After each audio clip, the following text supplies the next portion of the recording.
പീരുമേട് നിയോജക മണ്ഡലത്തിൽ 3 മുന്നണി സ്ഥാനാർത്ഥികളും കുമളി വണ്ടിപ്പെരിയാർ പഞ്ചായത്തുകളിലാണ് ഇന്ന് പര്യടനം നടത്തിയത്. തോട്ടം തൊഴിലാളികളെ നേരിൽ കണ്ട് വോട്ട് അഭ്യർത്ഥിക്കുന്ന തിരക്കിലായിരുന്നു സ്ഥാനാർത്ഥികൾ. സൂക്ഷ്മ പരിശോധനയിൽ മണ്ഡലത്തിലെ 3 മുന്നണി സ്ഥാനാർത്ഥികളുടെയും പത്രിക അംഗീകരിച്ചു. പീരുമേട് നിയോജക മണ്ഡലത്തിലെ നാമനിർദ്ദേശ പത്രികകൾ സൂക്ഷ്മ പരിശോധനയിൽ അംഗീകരിച്ചു. 6 പത്രികകളിൽ ഒരു സ്വതന്ത്രന്റെ മാത്രം പത്രിക തള്ളി. ബാക്കിയെല്ലാം സാധുവായി.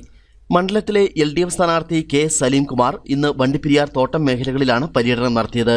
തോട്ടം തൊഴിലാളികളെ നേരിൽ കണ്ട് സ്ഥാനാർത്ഥി വോട്ട് അഭ്യർത്ഥിച്ചു. UDF സ്ഥാനാർത്ഥി സിറിയക് തോമസ് സൂക്ഷ്മ പരിശോധനയ്ക്ക് ശേഷം കുമളിയിലാണ് ഇന്ന് പര്യടനം നടത്തിയത്.